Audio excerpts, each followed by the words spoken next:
Telugu cinema పరిశ్రమ ఎదుర్కొంటున్న కష్టాలను దృష్టిలో పెట్టుకుని పవన్ కళ్యాణ్ ఇటీవల చేసిన హెచ్చరిక ఇప్పుడు ఇండస్ట్రీలో చర్చనీయాంశమైంది. ఈ వీడియోలో ఆ వ్యాఖ్యలు పరిశ్రమపై ఎంత ప్రభావం చూపిస్తాయో తెలుసుకుందాం. పవన్ కళ్యాణ్ తాజా హెచ్చరిక నేపథ్యం. పవన్ కళ్యాణ్ ఇటీవల చేసిన వ్యాఖ్యలపై చిన్న రీక్యాప్. థియేటర్లు ఎదుర్కొంటున్న సమస్యల గురించి ఆయన చేసిన స్పష్టమైన వ్యాఖ్యలు, ఆయన స్థానం ప్రభావాన్ని బట్టి ఈ వ్యాఖ్యల ప్రాధాన్యతను వివరించండి. టాలీవుడ్ పరిస్థితి, లోతైన విశ్లేషణ, బాక్సాఫీస్ ట్రెండ్స్, ప్రేక్షకుల నడవడి, ఓటీటీ ప్రభావం వంటి అంశాలపై విశ్లేషణ, థియేటర్లకు ఎదురవుతున్న సమస్యలు, పెరిగిన ఖర్చులు, డిజిటల్ పోటీ, ప్రేక్షకుల తక్కువ హాజరు, వీటికి కారణాలు, పైరసీ, డిజిటల్ వినియోగపు మార్పులు, మారిన అభిరుచులు. పవన్ కళ్యాణ్ హెచ్చరిక, మార్పు కోసం పిలుప. పవన్ హెచ్చరికతో పరిశ్రమలో ఏవైనా మార్పులు రావచ్చా అనే అంశంపై చర్చ. నిర్మాతలు, డిస్ట్రిబ్యూటర్లు, ఎగ్జిబ్యూటర్లు కలిసి పనిచేసే అవసరం ఉందా? పరిశ్రమ ఎలా స్పందించబోతుంది? ఏ విధమైన వ్యూహాలు అవసరం? భవిష్యత్తు మార్గం మలుచుకునే సమయం ఇది. పరిశ్రమ ఇప్పుడు కొత్త మార్గాలు అన్వేషించాల్సిన అవసరం. ఇతర పరిశ్రమలు ఎలా మార్పుకు అడ్జస్ట్ అయ్యాయో ఉదాహరణలు ఇవ్వండి. కొత్త పరిష్కారాలు, virtual reality,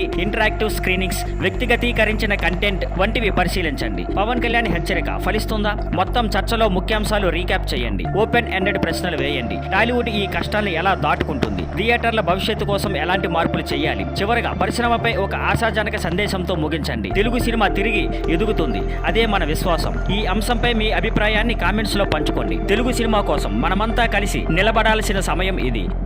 thank you for watching. Please like, share and subscribe.